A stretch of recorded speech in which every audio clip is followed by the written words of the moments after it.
The San Antonio Spurs make multiple moves in finalizing their roster, including picking up the options for Malachi, Branham, Blake Wesley, and also Victor Wembanyama, Jeremy Sochan. But even though there were some guys who were picked up, there are certain players that also unfortunately had to be cut as the Spurs had to make these moves to finalize the roster. We're getting into everything that went down in Spurs land in the last few days in terms of the roster coming up on this episode of Spurs Digest. So stay tuned. But guys, first things first, just quickly going to remind you, over 80% of you watching right now have not hit that subscribe button. We got daily Spurs content all season long. We're going to have pre-games, post-games, news, rumors, reports, trades, all that stuff. So if you want a home for all kinds of things Spurs, this is the spot to be. Hit the subscribe button down below. And it's completely free. Let's get right into the video, though. And I want to start talking about the guys that the Spurs picked up the options for. And honestly, I am a bit surprised. Maybe you guys won't be, and I'm sure you guys will share your opinions down in the comment section below, but we got to start here with the fact that the Spurs have exercised team options on Wemby, no surprise there. Jeremy Sochan, no surprise there. Malachi Branham and Blake Wesley. Now I'm going to explain to you why I'm surprised. So, we know the Spurs had until, I think it was October 31st, so another week and a half, to pick up the options for these guys for next season. And when it comes to Branham and Wesley, we knew this was kind of the end of the line for them. Like, either they were going to get picked up or they were going to hit free agency. And from what we've seen from Branham and Wesley, there were a lot of question marks surrounding both of these guys. And we pretty much thought, a lot of Spurs fans, myself included, that only one of these guys would get their option picked up for 2025-26, which is what this is. This is for next season. This isn't for this year. And when we look at Branham and Wesley, like, they're two very different players, right? We know that they both play similar roles in terms of their position in the depth chart. They're both kind of combo guards, while Blake Wesley is more of a versatile defender. Malachi Branham is more of a versatile scorer who really lacks that defense, and Wesley has, at times, really lacked that offense. So if we look at Blake Wesley, like, over his career, he's averaging 5 points a game. His percentages are not the best. However, I do want to point out that he has looked really good defensively in the preseason. We can't forget that the first guy that Harrison Barnes talked about when saying, hey, who's kind of impressed you? He said, well, it's Blake Wesley. This guy brings intensity every single day. He's 6'5", 185. Definitely could bulk up a little bit. He's not the thickest guy, but he's really shown that tenacity defensively. And we also can't forget that this past season, in 2023-24, his 2-point percentage has gone way up. His rookie season, it was bad. It was down around 40% 2-point percentage, but this past season, it was up in the mid-50s. So he's really improving, especially his slashing game, his ability to finish around the rim, which was definitely a weakness. Still something to keep working on, but his defensive ability has really kept him in the conversation for a roster spot. But when it comes to Malachi Branham, for me, like, I really like Malachi Branham, and I think that he does have a future on this team, but I think he's going to need to show a little more. Like, that's why I'm a little surprised. Like, I wouldn't have been surprised if the Spurs tried to keep him around, whatever. But to me, like, to guarantee him for next season, I know rookie contracts are basically a steal. Like, for what he might get in the open market, keeping him for an extra year on the rookie scale deal kind of does make sense for San Antonio. And there's kind of like, I guess you're not really losing much, especially if you're not considering yourself to be a true contender this year, which the Spurs are not. I mean, I still think they'll be a sneaky playoff seed, but there's a world where they win 30, 35 games this year. It just is what it is. So to let these guys develop for another year after this year is not a terrible idea. But the thing with Branham for me is, like, he's a versatile scorer who has not scored that efficiently and has also looked very, very poor on defense. And I hate saying that, but his defense has really been his weakness. There's a lot of times where he straight up looks like a liability. He's making gambles where he shouldn't make gambles, and his positioning has not been great. Do I think that that's a forever problem and that can't be fixed? No. But at this point, especially with Wesley's offensive game seemingly slightly improving year over year, and we're going to have to wait and see what Wesley does this year, and I am pretty optimistic. To me, Branham is that guy that, like, I don't want to say he got lucky by getting his option picked up. Like, I don't think it's that crazy that it did happen.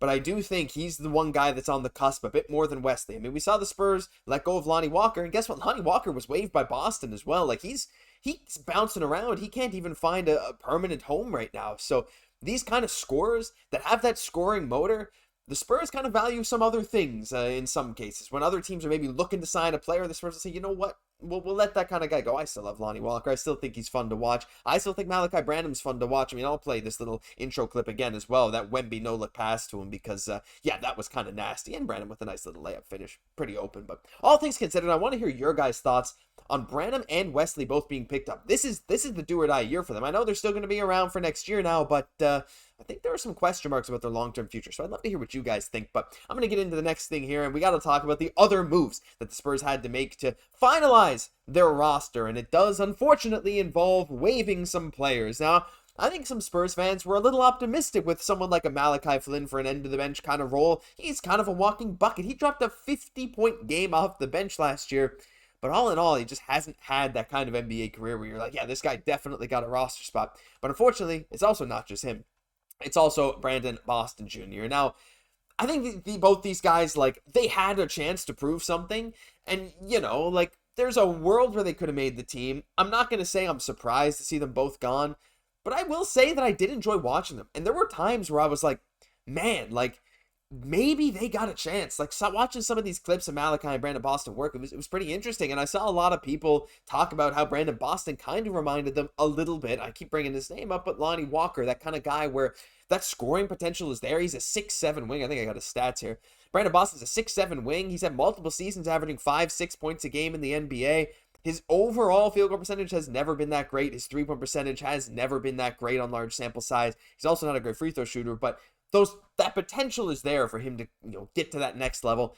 Unfortunately, he couldn't really realize that in the preseason, and the Spurs did end up cutting him in favor of some other guys that I will get into in a minute, because I do have a picture of the depth chart. But it's not just him, it's Malachi Flynn. Did I say Branham earlier? I don't know if I keep saying Malachi Branham or Malachi Flynn. You're probably calling me out in the comments already if I didn't mess it up, so, you know, that's fair. That's honestly very fair. But again, last season with Detroit, in 24 games, came off the bench for all of them, averaged 14 minutes a game, scored 8 points a game. 3-point percentage, not great. Field goal percentage, a career high at 43% in terms of, you know, he has pretty small sample sizes, but this guy is a walking bucket, and he was kind of seen as, look, the Spurs are a bit weird because we have a lot of guys who can play point guard minutes. Like, Vassell can if you need him to. Of course, we all remember the Sochan experiment. That's definitely not going to happen this year, but in theory, he's a guy that can play point guard. And then, of course, you got Chris Paul, who's going to be the starter, and a guy like Stephon Castle, who's also a bit of a combo guy. But then also Wesley and Branham can play point guard minutes.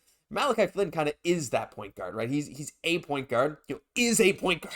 That's basically what he is, an end-of-the-bench point guard. Didn't show enough for me in that preseason. Like, I kind of like the idea of him coming in and playing 5 to 10 minutes a game and just having a bit of a scoring punch every now and then when you need to give some guys some rest, and you only play them in like 30, 40 games in the season. But it makes sense that he was waived. So all in all, he's gone. BJ Boston, I guess he doesn't really like being called that because I see Brandon Boston Jr. everywhere. So I'll just say Brandon Boston, also waived. And that gives us our final lineup for the season. Also, Riley Minix, he's not listed here. I mean, this is going to be the NBA roster, but there's some other stuff going on as well. Because like Riley Minix got picked up on a two-way deal, which I'm pretty thrilled about. But here it is. The presumed starting lineup is going to be Chris Paul, Devin Vassell, Harrison Barnes, Jeremy Sochan, Victor Wembanyama. And then off the bench, Tre Jones, Stephon Castle, Julian Champagnie, Keldon Johnson, Zach Collins. Might I say that that's a pretty darn good bench unit, because last year Champagnie was a starter for a big chunk of it. Keldon Johnson's a starter for a big chunk of it. Tre Jones also a starter for chunks of the season. So it's like, you pretty much have an old Spurs starting lineup there in that second unit. I mean, I don't think they should be starters at this point in their career. The only guy of those that I think you could argue, eventually it will be Castle for sure. But Keldon Johnson, I think, is a big thing too. I'm going to go into this view because it's a little nicer, just so you can see the whole thing. But yeah, I'm really excited to see what this team can do, because really you have a guy like Malachi Branham and you have a guy like Sandro Mamukelashvili as third stringers. And then not to mention Harrison Ingram, Charles Bassey, and Blake Wesley there at the end of the bench. But like, you're kind of third string. You're kind of 11 and 12 man in Branham and Sandro. To me, that's really good. Mamukelashvili looked really, really good in the preseason. He has, spurts of games where he just looks almost dominant offensively. It's strange. I'm a big Sandro guy. Of course, went to Seton Hall. Shout out Bruce Velez, host of Celtics and Suns Digest. If you guys are interested in either of those teams, Bruce does a great job. Seton Hall alum. But yeah, really, really interesting there from Sandro. So to me, like, I know that Spurs fans in general are not super optimistic about this season in terms of win totals, some higher, some lower, but I tend to agree with the general consensus that the floor for this team has moved up for sure. Victor Wembanyama, we'll see what that year 1 to year 2 leap looks like, but a guy like Castle, who I think you're going to see that progression throughout this season, because even this season with mentorship of Chris Paul, you're going to see him improve and improve and improve. Zach Collins is going to need to get better for him to actually warrant more and more minutes, but I think it's okay. Keldon Johnson coming in lean and mean, looking more intimidating defensively, but also still showing that offensive game to me. He's going to be, I don't know if I want to make this bold prediction already, but I could see a world where Keldon Johnson is a dark horse for sixth man of the year. Like, can't you guys see a world where KJ off the bench is like a, 17, 18 point per game score? I'm not saying it's going to happen. I think it's actually possible that he ends up starting over Harrison Barnes at some point in this season, but I digress. I'll leave that up to you guys to tell me about in the comment section, but I'm excited to see the team, to see the contracts. Unfortunately, some guys had to get cut in Flynn and Brandon Boston, but is what it is. The Spurs got some young talent. They picked up the options. The future is looking bright, and I don't think I could even be more excited. But that'll do it for this episode of Spurs Digest. If you enjoyed, leave a like, comment, and subscribe to the channel, guys. We're aiming for 2,000 before the season starts. I know it's a crazy goal, but I know that you guys can help us do it. So if you want to hit that button down below, like the 80% of you haven't hit it, we'd really appreciate it. I've been your host, Josh Gosse, and I'll catch you in the next one.